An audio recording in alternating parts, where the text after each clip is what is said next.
Everybody, Chris Webster here to talk about one of the latest supporters to the Archaeology Podcast Network, The Motley Fool. Now, I've been investing in the stock market through various applications for a few years now, and everybody who's listening to this can benefit from that sort of investment for the long-term financial planning. And also, I know the hosts of these podcasts can benefit because as archaeologists, like none of us get retirement. We all have to kind of fend for ourselves. So investing in the stock market is a good idea, but not everybody can do it. And look, we get it. The market is complicated and confusing, and to many of us, it simply doesn't make sense. In fact, where do you even start? Take all of the guesswork out of it with the Motley Fool Stock Advisor. The Motley Fool has been around for over 25 years and has been spot on in recommending some of the world's most important companies before they hit the big time. I'm talking about Amazon, Tesla, Netflix, Starbucks, all before they exploded in value. With their easy to use and super informative service, Stock Advisor, you could join the ranks before they potentially find the next big thing. After all, their average stock recommendation is up over 400% as of April 10th, 2023. And no need to be intimidated by financial jargon or market complexities. As the name suggests, these guys don't take themselves too seriously. Now, finances, that's a different story. Their friendly and relaxed approach has helped over 700,000 people move closer to financial independence, all while beating the market and having fun. New members can access Stock Advisor for only $89 for their first year, a full $110 off the full list price. Don't sit on the sidelines and think about what could have happened.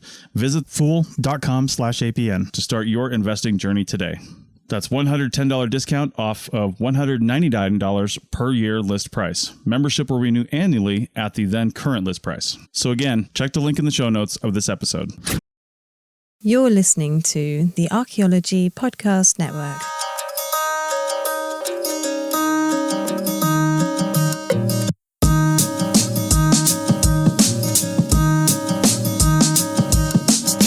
Hello everyone, and welcome to another episode of Archaeoanimals, the show all about zooarchaeology.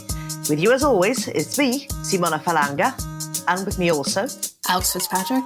This is episode 59, Elephants or Cyclops? The mistaken identity of animal bones.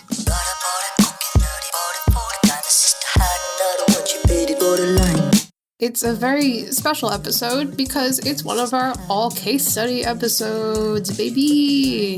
If you do have that bingo card that never was, that's case study. You can take it off right there. I think it's funnier if we just never make a bingo card and then we just keep saying it. I don't know. Just spitballing here. Or giving excuse to laziness. I don't know. So we're going to be looking at the mistaken identity of animal bones, or more formally referred to by Adrian Mayer, who also coined this phrase, the folklore of paleontology. So basically, it's the study of kind of folklore and mythology that's associated with fossils, usually pre the formal development of paleontology and archaeology, and it basically uses archaeology and folklore studies and anthropology and history to understand how past peoples thought about animal remains. And we like us a good, multidisciplinary discipline. We do like an interdisciplinary discipline. Interdisciplinary discipline. Do you know how hard? It's so hard to spell that, huh? We do bingo and tongue twisters. Yeah. I have to always word check it. What's the word? What do you call it on Word? Spell check. That's right? the one. I use computers. But yes.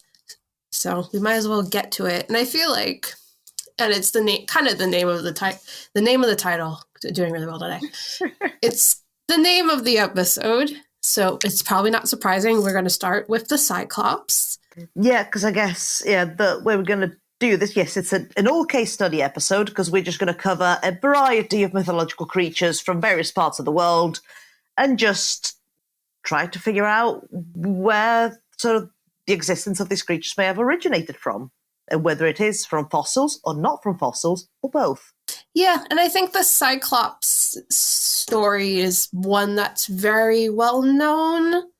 It's a bit of a fun fact that kind of floats around. And I think even if you're not necessarily in classical studies or paleontology or archaeology, people know about it. I've heard, if anything, probably in sort of fantasy, sort of various sources, whether it's novels or series, I'm sure there's Cyclops in there. But the Cyclops we're going to be talking about is the one-eyed giant of Greek and Roman mythology specifically, arguably most famous from Homer's The Odyssey. So, of course, there's the whole story where Odysseus or Ulysses, which one do we go with? You know what? You are the most closest to that. You do it. I'm just going to stick with Ulysses. Yeah, you're our Roman. You know that. Greeks, Romans, same thing. Romans, there you go. Ooh. So, at one point, Ulysses encounters a Cyclops called Polyphemus, which he does trick in a way. Like, no spoilers. Go read it for yourself. Although... Spoilers for a very old piece of text. You may have had time to catch up, but we're spoiling it now. I'm so sorry. Well, like basically, he tells him that his name is No One, and then he blinds him. So then when the Cyclops tries to like cry for help with the other Cyclopses and tries to get Ulysses apprehended, he keeps saying like, "No one took my eye out. No one took my eye out." So... yeah, didn't work out too great. But fun fact, we don't know exactly where those events took place, but several of the locations that have been put forward are in Sicily, one of which very, very close to where I'm from. Because we actually have, it's about 20-minute drive at a push from where I'm from, but we have a grotto, like a cave, called literally Polyphemus's Cave. Mm. That's located directly, basically underneath where the castle sits. So before you think, I would quite like to see that, it's on private land and you can't. So there you go. I have seen photos of it. It's one of those things I remember very well from when I did my undergraduate in classical archaeology. Yeah, because I think there's several sort of, because Polyphemus is meant to be from the city, or the city or the settlement of the Cyclopses, but it's not exactly specified where. So like several candidates have been put forward. I think some at the foothills of the Etna, and one of them is in this, I guess, very large village / small town called Milazzo. And there's this cave right underneath the castle where the castle sits and citadel. But yeah, private land, so soz. Going back to Cyclops proper, Othniel Abel, an Australian paleontologist, proposed in 1914 that the Cyclops may have actually come from finding dwarf elephant skulls, which, guess what, were found extensively in Sardinia and Sicily, mainly in cave deposits. And also, this is something we kind of talked about already in our last episode, for those of you who actually listened to all the episodes, when we talked about Hannibal's elephants. Yes. Did you have to just remember that? No, sorry, my mind went back to was it the camels disguised as elephants? Oh, yes. Well, that was obviously the more important message that we got across in that episode. But yes, we also did talk about, because obviously Hannibal did bring his elephants over into the Italian peninsula, and there was loads of elephant skulls that they found. And one of the important things from that conversation was that it was kind of the first identification of elephants that were potentially extinct that they'd found, which is really cool. And it's actually stemming off of some of the investigations from the Cyclops kind of theory, where identification of the skulls that were found in caves that may have been seen as Cyclops type creatures was finally proposed by Italian archaeologists. I'm not going to say it. You say it, Simona. Giovanni Giustino Ciampini. Thank you. In 1688, who was actually considered like a ecclesiastical archaeologist in his time. So yeah, the Italian archaeologists were really on top of kind of a lot of this early zooarchaeological investigation, which is very cool. Has been sort of determined whether the Cyclops skulls, were derived from the finding of dwarf elephant skulls or just normal-sized elephant skulls. I think it's specifically a species of dwarf elephant. I don't think they've actually got it down to a particular taxa. That was my understanding. Well, I guess it would make sense for cave deposits. So, a lot of the Pleistocene elephants found in Sicily were, very, very, much smaller in size than sort of the elephants that we have today, due to sort of that island effect where the megafauna got much, much, much smaller, in not just in Sicily, but just island environments due to it not being perhaps as much food to eat, while what we would consider not necessarily the microfauna, but the smaller fauna being quite a bit bigger than you expect. So yeah, like the elephants were actually sort of the size of probably a very large dog. But if you want to know more, we've done a whole episode on Pleistocene mammalian remains, so do check it out. So this actually leads in nicely because, let's be real, even if they were dwarf elephant skulls, they were still much bigger than, say, human skulls, which conjures those ideas of, a Cyclops, a large giant. And again, just to also explain that where the kind of nasal cavity-ish area is where people would think is where the eye would sit, because it's like so almost dead on in the skull. But it also follows into our next kind of topic, which is giants. And we'll see a little bit of overlap as far as kind of fossil evidence for these kind of creatures. So giants, pretty self-explanatory. And we've also kind of talked about them, I think, in previous episodes. But they're really big guys that are found in lots of mythology all around the world, from Greek gigantes to Norse Jotun. So one of those things that you kind of just see. It's not really specific to any culture. And most likely, like in the Cyclops case, some evidence of, appearances of giants is probably from people in the past seeing things like a dwarf elephant skull or other elephant skulls or mammoth skulls, or, even just random bones of mammoths or even whale bones, obviously, especially things like the vertebra are big, and even though they are particular to the animal they're from as far as what they look like, they're still roughly kind of the similar regardless of what animal you're looking like. So it's kind of like if you know what a human vertebra looks like and you see a whale bone and you've never seen a whale, or you've never seen a whale vertebra before, you can understand how that kind of logic leap goes forward. So, for instance, in Crete, bones of the giant Orion was found and described by a good old friend, Pliny the Elder, who's going to make a lot of appearances throughout the episode. I also feel he should be on the bingo cards. Yeah. Bones of the giants sort of Pallas and Orestes were also found in Rome and Mesopotamia, which are based on Herodotus' writings. Going to Herodotus' place of birth, Greece, in Samos, massive bones were excavated that may have been traced back to a mythological battle between a camel between You're never going to get over that. never. Also on the bingo card. But no, they thought they may have found the traces of a mythological battle between Dionysus and the Amazonians. Plutarch, on the occasion, says that some were identified as Dionysus' giant elephants, which, to be fair, were likely just mastodons. But still pretty cool. Epic mastodon battle. And it's not just kind of Greece and Rome that we're looking at. More broadly in Europe, specifically kind of Northern Europe and Central Europe, giant prehistoric bones such as mammoth bones often were collected by churches as proof of the kind of race that existed in the time before the flood, specifically the flood that was the event that Noah's Ark was created for. So it's not just that kind of mythology, it's also kind of religious events and lore as well.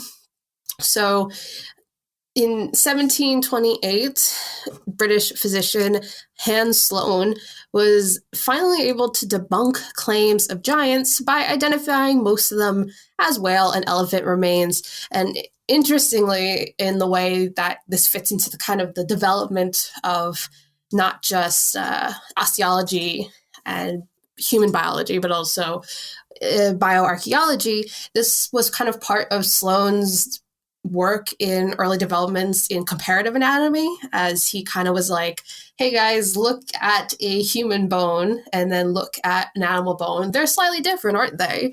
And that's kind of how he was able to debunk these claims, by showing off that the human bones didn't necessarily look that much like these massive bones they were finding. Even though there were some similarities, they still looked very different. So they were from different species, which is pretty cool. Just like picturing like a treaty, like this bone is not like the other. Yeah, and now that's like 90% of like zoo archaeology. Yep. So thanks to Hans Sloane. And to round off our first part of case study, we have a creature that we have discussed before, more with regards to its depictions in video games, but I guess we'll look at the actual mythological creature now, and that is the griffin, which is, for those who've not heard of one before, first question is how? Well, the griffin are a mythological creature with body, tail, back of the legs of a lion, and the wings and the head of an eagle. Sometimes it has sort of lion-like digits and claws. Sometimes it's depicted having an eagle's talons. Again, much like the creatures we've discussed previously, records of depictions of the griffin are found in several parts of the world, and they go back as far as ancient Mesopotamia, classical antiquity, and ancient Egypt, just to mention three. What sort of brings all these places together is that griffins were in general seen as powerful creatures that were often guarding treasures. And speaking of treasure, what our good old friend Pliny has to say about it is that griffin... I thought you were referring to Pliny as the treasure, sorry. Pliny is also a treasure. His natural history is absolute gold. Anyway, our friend Pliny describes griffins as, well, specifically on their sort of laying habits, that griffins were said to lay eggs in burrows on the ground, and these nests contained gold nuggets. So yeah, not only was it a treasure as far as a creature that was hiding or protecting treasure, its remains were also believed to have medicinal properties, which is also a recurring theme of this entire episode. So, for instance, in an Italian folktale, griffin feathers were believed to cure blindness. Now, as far as actual kind of fossils, it's been theorized that maybe what people thought were a griffin, or maybe it's something they saw and it helped them kind of visualize what a griffin would look like, is the remains of Protoceratops, which is a late Cretaceous dinosaur. So if you look what it looks like, at least in situ, you can kind of see what they mean. Obviously, with dinosaurs, you got those little arms and the kind of big hind legs, which kind of fits in a little bit with some depictions of griffins. And I think it's a really interesting kind of connection, if it was, if it's true, is that it shows that kind of early linking of dinosaurs, well, not what they thought were dinosaurs, but what actually were dinosaur remains, to avian species, or at least avian attributes. There's this idea that people in the past may have seen Protoceratops and have been confused because obviously dinosaurs, if you look at their bones, they're kind of a mix. They're not necessarily, something you look at and go, oh, that's a reptile. Do you know what I mean? So I think there's this idea that people would find Protoceratops and think, oh, is that a mammal? Is that a bird? Protoceratops has that kind of beak-like thing at the top of their mouth. So, the conclusion would be, oh, it's both. It's a hybrid creature. I said that would make sense because, especially at the time, you find remains of a creature that large and you think, like, there is no bird that is that big. Exactly. That is not a thing. Like, so you think, like, okay, but it must be a mammal because all large animals are mammals, but it's got bird bits. So it's a mammal with bird bits. Yeah, and like it had, those kind of claws, which could be seen as talons. There were elements of the body that people probably never seen before. So, Protoceratops, like, the kind of stereotypical Triceratops has that kind of like crest thing on its skull. Apologies, we are not paleontologists. I don't know how to describe parts of a dinosaur, but, people would be able to kind of correlate that with, say, ears, in a griffin, or even like bits of the wing if they found fragments. So it's a really interesting way of seeing the logic behind, looking at this thing and visualizing it. And it also, I think, fits in with what we're doing today, where we have kind of over the last, 20 years, have realized dinosaurs look a lot different than what has been popularized in popular culture. And I think that'll be something we also touch upon later in this episode. But I think we're going to take a break. And when we come back, we will do more case studies. Woohoo! Save on O'Reilly Brake Parts Cleaner. Get 2 cans of O'Reilly Brake Parts Cleaner for just $8. Valid in-store only at O'Reilly Auto Parts. O'Reilly Auto Parts. And we're back with Archaeo Animals, episode 59. We're talking about the folklore of paleontology and zooarchaeology, I guess. But it's probably more heavily towards paleontology. Just basically, what did the people in the past think of fossils when they found it? And we are finally kind of moving away from where we've been in the last part of the episode, in Europe, mainly in Greece and Rome, and we're moving to Japan to talk about the Tengu. Now, the Tengu is a Japanese creature or yokai found in Shinto and Buddhist beliefs. It's depicted as a hybrid creature with human, avian, and monkey features, and more commonly, at least today, depicted as a creature with a red face and a long nose. It was originally kind of seen as a demon, but nowadays is kind of more like a trickster that can, shapeshift and cause pranks, or maybe a bit more nefariously kidnap kids and create national disasters like avalanches. So mixed bag, I guess.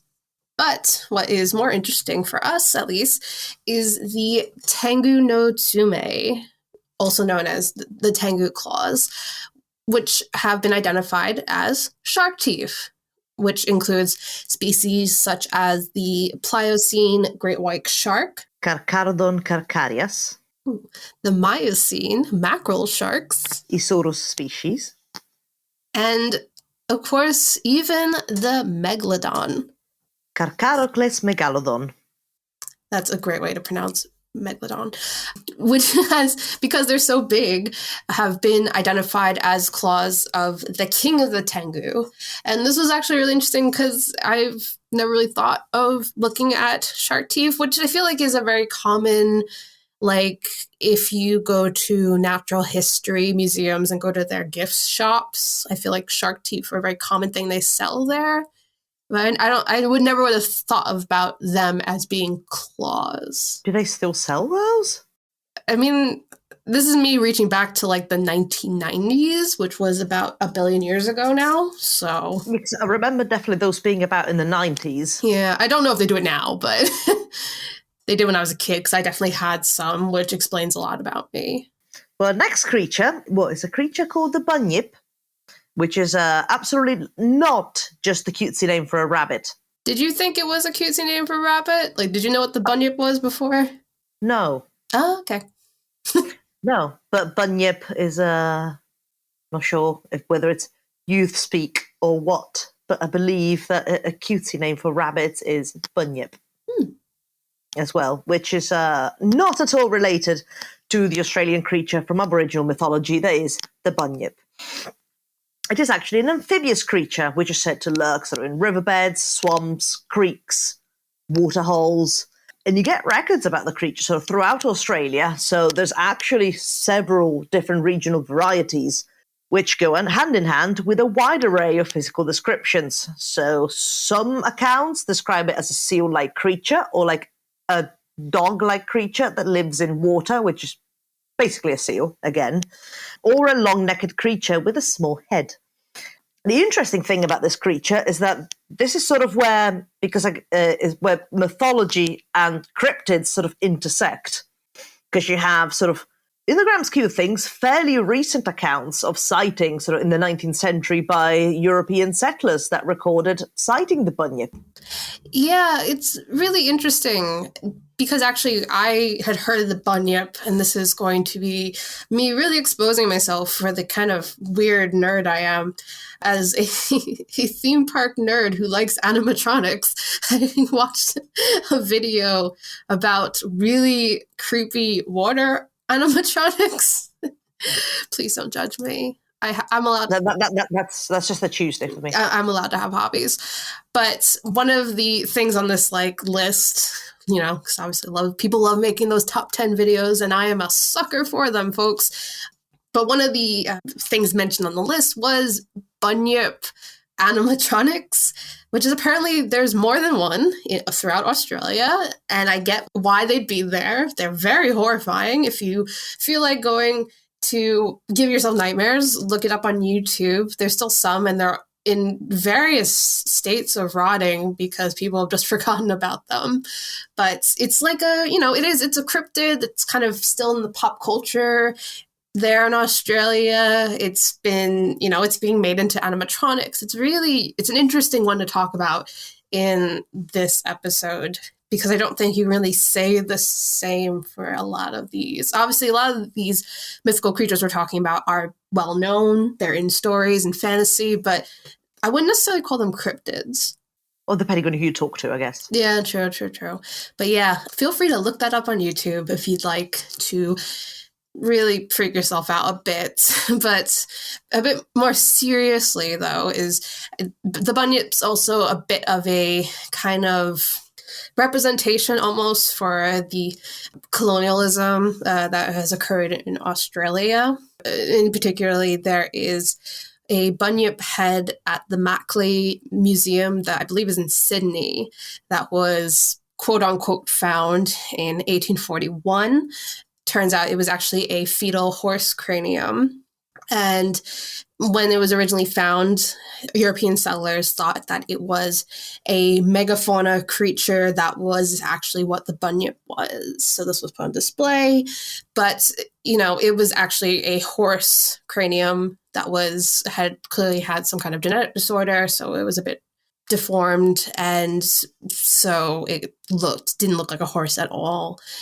But interestingly, horses were a colonial import into Australia. So it's this weird kind of poignant clash that represents that whole horrible and continuing state of colonialism in that it's a colonial import made to be a part of Aboriginal mythology in a way. So that's apparently still on display at the Macleay Museum. And they also have a version that they've made that's like taxidermied as well. But yeah, it's really, that one is pretty horrible to look at.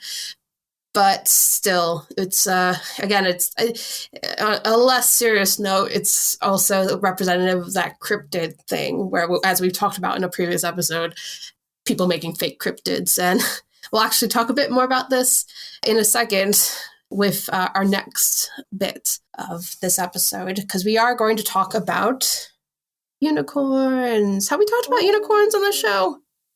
Don't think so. I guess we haven't really done an episode on bestiaries yet, have we? You mean the national animal of Scotland? Very proud of it up here. Very proud of it. Why? It's a legit animal. It's not real. Yeah, but have you seen some of the state animals and state minerals and state whatevers in America? I think ours is a blue jay. No, that's a state bird. What is the state animal? Well, look, it's not. What I'm saying is, there's nothing in the rules to say that the state animal or a country's animal or it has to be real. There's nothing in the rules. So, I thought your national animal was the wild haggis. No, that's the national dish. Oh, is it? But I would love to eat unicorn as well if I had a chance. Did you know that in America, each state, we don't have like a state animal, we have like a state bird, mammal, fish, insect, mollusk, tree, wildflower, fossil, and mineral? Mollusk? Like, what about... Does the bay scallop, by the way, is the New York mollusk. Well, what's Idaho's mollusk? Who cares about Idaho? Yeah, I'm just saying, how can you have a landlocked country with a state mollusk? We're not a very serious country. A state mollusk? No, it's a potato net. No, I believe it might be the Bruno hot spring snail. Of course. I mean, it's a mollusk. It's a mollusk. Idaho about that. Oh, no. No. Come on. No. Okay, right. No. Back to the show. Unicorns. Not real. But they're a horse with a horn. I mean, there's not really much else to it, is there? Yep. It's one of those ones where you're kind of like, I can see how someone made that. It's like, oh, this horse is pretty neat. Let's add this narwhal tusk. Perfection. Yeah, and that is basically kind of what they did. So unicorns, again, kind of found in a lot of other folklore. The way that we kind of understand unicorns in the Western countries seems to have originated with the Greeks, who actually didn't believe them to be kind of mythological creatures, but they saw them as actual animals found mainly in India. And like I said, they're found basically in lots of other folklore. I believe Japan has a unicorn equivalent, but I think unicorns are probably most famous perhaps in European folklore, particularly medieval and post-medieval kind of mythology. AKA, how to swindle someone out of their money. I mean, you gotta respect the grift, you know? Of course, part of the myth surrounding unicorns were, in fact, the medicinal properties of its horn, referred to as the alicorn, which was originally described by the ancient Greek physician Ctesias in 400 BC as a remedy against poison. Although, like in folklore, other powers soon grew out of the unicorn horn, which includes disease resistance and water purification, to mention a few. Eventually, powdered quote-unquote unicorn horn or alicorn would be lucratively traded in European marketplaces. Apparently this went for big bucks. It was very well sought out for. And finally in 1638, which feels a bit late for this, Danish zoologist Ole Worm, yes, that's his name, we respect Ole Worm, for doing this important work, he recognized, hey guys, this is not a unicorn. This is actually powdered narwhal tusk. I also want to see how he worked it out. Yeah, I mean, apparently he did literally examine it and everything. But apparently no one really listened to him for another 100 years. It kept being very much traded in European marketplaces. And it also did not stop German naturalist Otto von Guericke from attempting to reconstruct the unicorn verum, the true unicorn, by using, a variety of Pleistocene mammals like mammoths and a woolly rhinoceros. So, yeah, I did not know how powerful the myth of the unicorn was, to be completely honest. I feel like I kind of heard that, in reading various texts on alchemy, as you do when you're in your early 20s. I feel like I'd seen that mentioned, but I don't think I ever really thought it was a literal thing. I'm still going back on how Ole Worm worked out that it was a narwhal tusk and not a unicorn horn. So did he taste it? It's like, oh no, this doesn't taste like powdered unicorn horn. This tastes like a narwhal tusk. The resource that I looked at didn't go too much into detail, but I think it was more of him tracking down people who were trading in narwhal tusks and then were just powdering it down and selling it off. So probably less of a intensive chemical kind of investigation of properties and more of oh, what's that guy doing with narwhal tusks? I mean, to be fair, in archaeology, people were sort of licking the artifacts until very scaringly recently to work out whether it was a pot or a stone. Listen, Simona, don't make fun of me just because I was tricked into doing that on my first dig. Tricked? Yeah, sure. Look, we have to keep this secret from the public. If they find out... Okay, listen, it sounds completely... When you are on site for the first time, it's so hot in the Orkneys, and someone says, hey, you know what? Make your time easier is if you just lick it. Blistering in Scotland, yes. A country known for its... How dare you? It gets really warm in the Orkneys in the summer. Yeah. I got so sunburned. Well, I mean, you need to use sunscreen, Yeah, well, that was before I moved to a notoriously cloudy, rainy place, and it's just kind of destroyed my skin. Oh, that's how science works. I mean, yeah. But no, I mean, the bone thing, I mean, we all joke about it, but I think a lot of people have accidentally or done it on purpose. It's just our little secret, isn't it? As a group of archaeologists. Don't do it, people. You don't know what you're putting in your mouth. No, don't lick the artifact. No. Right, so move swiftly away from not licking artifacts. Our last mythical creature are several, in a way, all known as divine chickens. Yes, the divine chickens, also known as the luan. They are mythological birds in China. And I was trying to figure out because the words for chicken, I feel like, and rooster are kind of interchangeable when you translate it from Chinese to English. But I think it's funnier to refer to them as chickens. I think they're technically closer to like a rooster. But yes, the luan are mythological birds in China, and they include jinji, which is the golden chicken, and tianji, which is the heavenly chicken or the celestial chicken. So folklore from the Yunnan, the Guizhou, and the Liaoning provinces point to ancient secret pathways that are made by these chickens. And you can see them in the ground, in the stone themselves, the pathways they made walking around.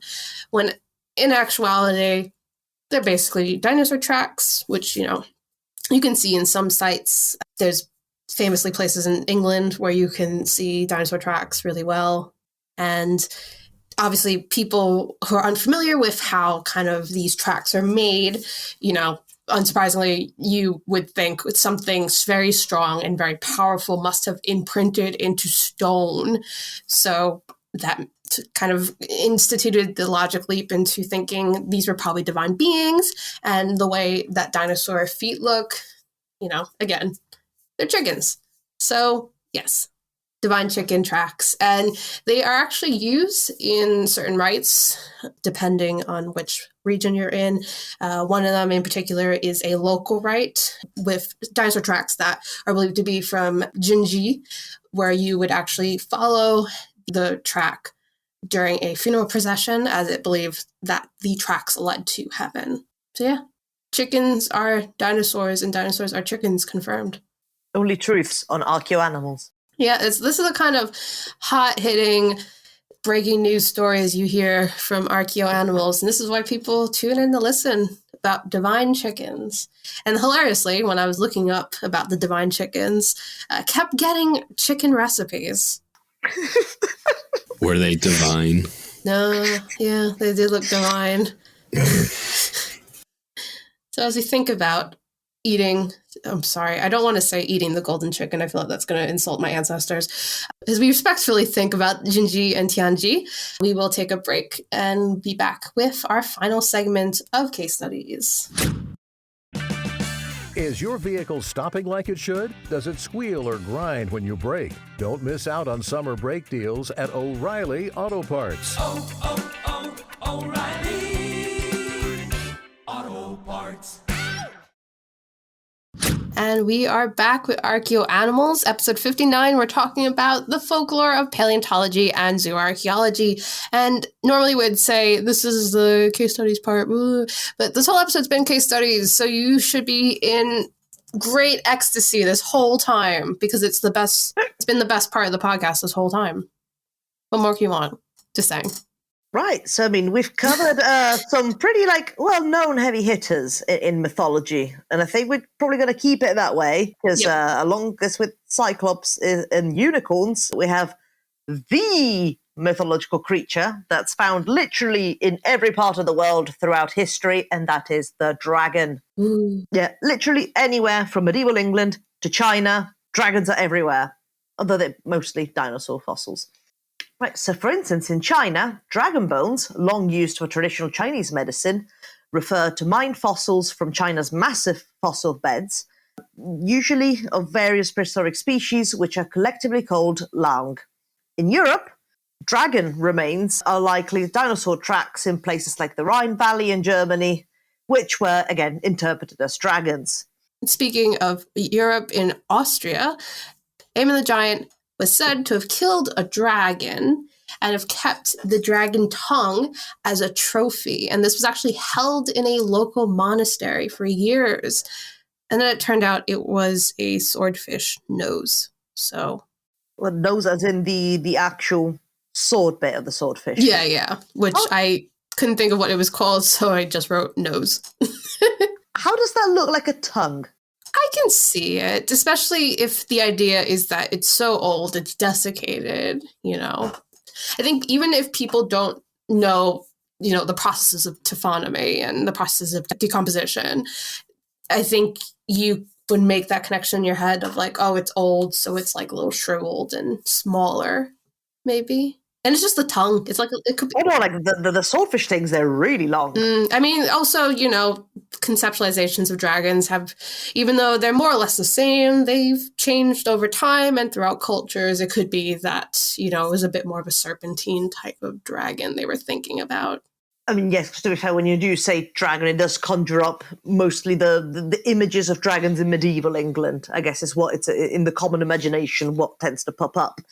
But yeah, again, also in Austria, in the later medieval period, a dragon skull was found in the 14th century and eventually used to make as a model to make a dragon statue in Klagenfurt in the 16th century, which actually turned out to be a woolly rhinoceros.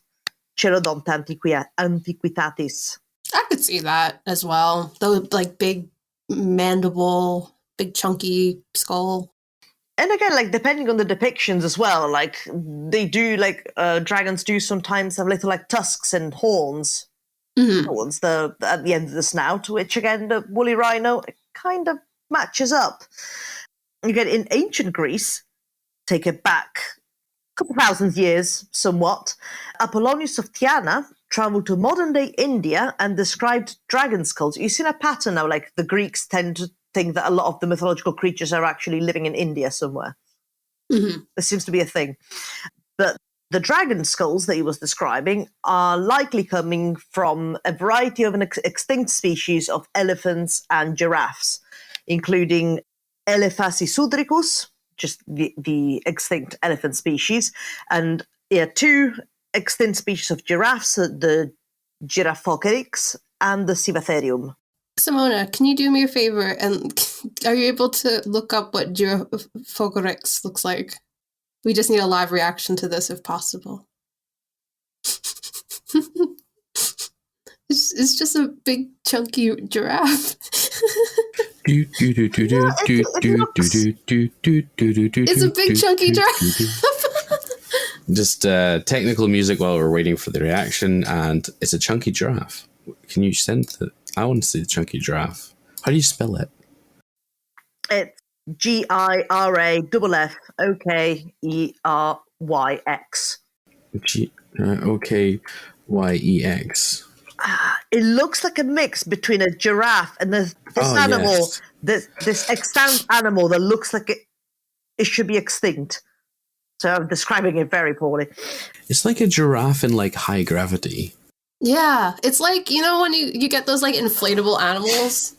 That's what it looks like. Yeah, it's like a giraffe that you haven't you haven't blown up the whole way. It's a deflated giraffe. It's amazing. I love it. I've never seen this before in my life, and I'm so happy that I have. It's made my day, truly, to look at that. And I just wanted to share it with you all. And all you out there listening to this episode, also look it up and have a little treat. But yeah, I mean, clearly you can understand why that would look like a dragon skull. Yeah, I mean, I can see that. So I'm trying to find out the name of the animal that it reminds me of. Is it also a giraffe? Partially. So while you think about that, I'll move on to the next one. Yes, because I was trying to find this animal and I ended up on bush babies instead, which is really not what I'm after. So please. So yeah, pretty similar actually to dragons. We have sea serpents, the dragons of the water, as folks like to say. No one says that. That's just me. And it's also, like dragons, they're found in a variety of folklore around the world, from Scandinavia to Mesopotamia. I believe we've talked a little bit about it in our episode on Norse mythology. So you can go listen to that. But yeah, there's a couple of instances of sea serpents found in antiquity. It's believed that maybe fake serpents were made in antiquity by stretching out and combining several snake skins. Apparently, you can stretch a snake skin out really long.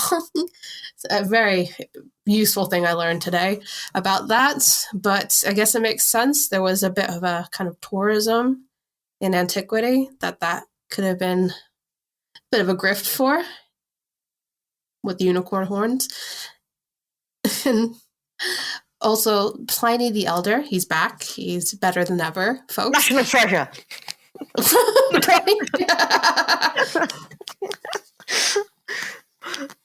Are you okay? Yes. Just thinking about how the Vesuvius robbed us of Pliny the Elder. Anyway, as always, his writings are illuminating, as usual. And he described the discovery of the remains of the serpent that Perseus killed to save Andromeda in 58 BC, which, of course, was probably a whale or shark bones. It was about 40 feet in length. It may have also been a hybrid creation of whale and other fossil bones. It's not really sure. And there's loads of other kind of stories in antiquity of kind of serpent sightings that were probably, beached whales, carcasses like that people haven't really seen before. But interestingly, this kind of phenomenon of sea serpents isn't just something that happened in the past. Even in close, not modern day, but kind of closer to contemporary times, like the 19th century, there were still reports of sea serpent sightings. And kind of recent research has been done on this that suggests that sea serpent sightings may have actually been influenced by the discovery of fossilized marine reptiles such as plesiosaurs in the 1800s. So kind of a reverse of what we've been talking about this whole time. So rather than people seeing a fossil and making up or, using it to support the development of a folkloric creature or mythological creature, sea serpents, which have already kind of exist in lore before, have actually kind of melded into this kind of popular conception because of the widespread discovery of plesiosaurs and creatures like that. Because, in newspapers and reports, they were described as ancient marine reptiles with long necks. So this research that was done saw that over time, after the discovery of these fossils was publicized, sea serpent reports were less about describing them as eel-like creatures, which is apparently what they used to be described as prior to the 1800s, but they soon were described as having long necks, a la your kind of Nessie, which is really interesting. Yeah, because I guess the scientific discoveries have sort of found their way into people's imagination. So, as you said, we see the reverse, where the evidence was molded almost to fit the theory. Yeah, no, it's really interesting. And what's also interesting is at the same time, Richard Owen, who was a British paleontologist, probably more well known for being the person who coined the word dinosaur, had actually theorized at this time that maybe people's sightings of sea serpents were actually evidence that there were still surviving extinct animals like plesiosaurs, ichthyosaurs, and mosasaurs, which, sounds silly, but, you don't know. Going back to, hybrid hoaxes. Yeah, we have one more hybrid hoax here. So to kind of wrap this up, in 1845, Albert Koch came to New York City and claimed to have a sea serpent that he caught near New England called the Hydraacos or something. I don't know. Simona, you say it nice. Hydraacos? I don't know. It's not real. That's the point. It's not real. It was a hoax. It was made up. They took a prehistoric whale, Basilosaurus, and said that was a sea serpent. Apparently, even the flippers were made out of shells. He tried. He tried. And I believe this was not his only hoax. I think he did another hoax. So, again, you kind of respect the grind to the grift grind, but didn't really. Before we move on any further, I have some answers with regards to the giraffophics. Huge breaking news. Breaking news. Because what it reminded of is a giraffe and an okapi had a baby. Okay, that makes sense. Look it up. Very mean of me described it as an animal that looks like it should be extinct because just the way it looks is sort of like the colouring and the stripes. It looks like a depiction of an animal that's gone extinct due to overhunting 200 years ago. But thankfully, the okapi is still alive and relatively well, maybe. Is the okapi the one that looks like they put on a zebra pants? Yes. And interestingly, even though it does look zebra-like in terms of colouring, it's closely related to the giraffe. The giraffe is its closest relative. So, Do you want to know how I know that? Because I have gone multiple times to Disney's Animal Kingdom theme park. And that's a fun fact that they tell you a lot on the safari ride. Thank you, Disney. Okay, it turns out the okapi is actually quite endangered, mainly due to habitat loss. So please spare a thought for the okapi. They're beautiful. Maybe not as beautiful as that chunky giraffe that's extinct, but not everyone can be perfect, and that's fine. So yeah, we've talked this whole episode about all these wild mythical creatures, all these really interesting stories and theories of how people in the past may have made these connections and have used the past fossils to kind of develop and support mythologies and things like that. So that's great. That's amazing. Was it actually this influential on mythology, though? Apparently, this was actually a bit, not necessarily contentious like other subjects in these fields, but there seems to be some pushback. I didn't actually know that before we did this episode. I mean, it's just one of those things of like, how long's a piece of string? Yeah, it makes sense. And how do you quantify that? So yeah, not everyone is convinced. I think everyone agrees for the most part that, there was definitely some inspiration, and it makes sense in that, someone would have found something and be like, oh, that looks like X, Y, Z. But there are some academics, specifically classicists and also paleontologists, who've kind of called for maybe a bit of caution in subscribing all folklore to this, not necessarily going to the full extreme of, all folklore is based off of fossils or whatever. Yeah, because as we discussed it before, if it is related to the discovery of skeletal remains of, say, like extinct megafauna, it could also go one or two ways. You find an elephant skull, you find that bizarre, so you decide that it's a Cyclops, and here the mythos of the Cyclops is born. Or it could well be the other way around, as it was sort of the case for sea serpents in Europe, where actually the belief was already there and originated elsewhere, and then the discovery of remains is almost bent to fit the theory you already had. So that mythology was already in place, and then you find the skeletal remains and you go, oh, you see, that is proof of something that was already there.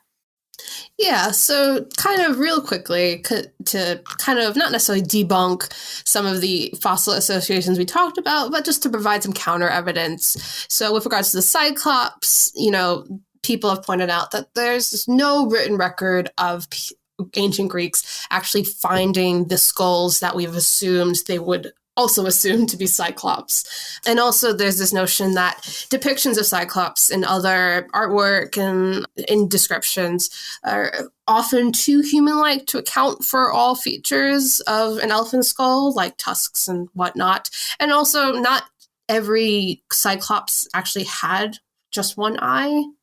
So it could be, again, that kind of the other way around that Simona was talking about. As far as the griffin theory with Protoceratops, the problem with that theory is that it ignores earlier lore from Western Asia, from as early as the 4th millennium BC.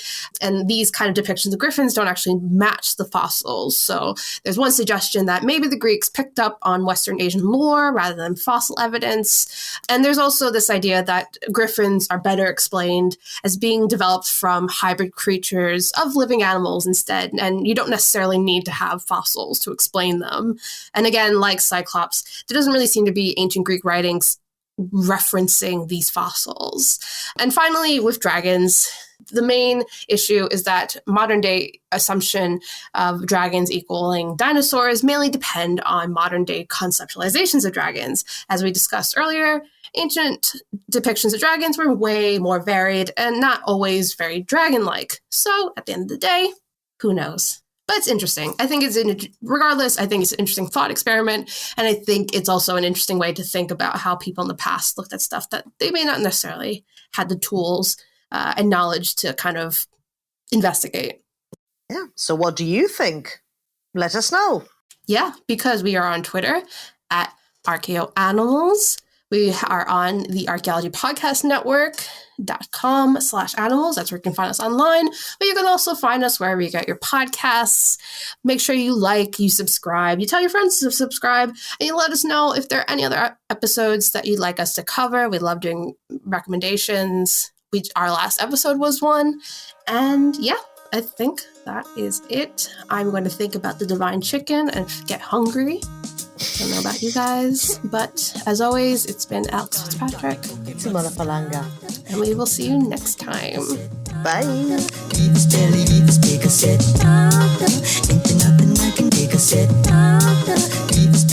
Thank you for listening to Archaeoanimals. Please subscribe and rate the podcast wherever you get your podcast from. You can find us on Twitter at Archaeoanimals. Also, the views expressed on the podcast are those of ourselves, the hosts and guests, and do not necessarily represent those of our institution, employers, and the Archaeology Podcast Network. Thanks for listening. This episode was produced by Chris Webster from his RV traveling the United States, Tristan Boyle in Scotland, DigTech LLC, Culturo Media, and the Archaeology Podcast Network, and was edited by Chris Webster. This has been a presentation of the Archaeology Podcast Network. Visit us on the web for show notes and other podcasts at www.archpodnet.com. Contact us at chris@archaeologypodcastnetwork.com.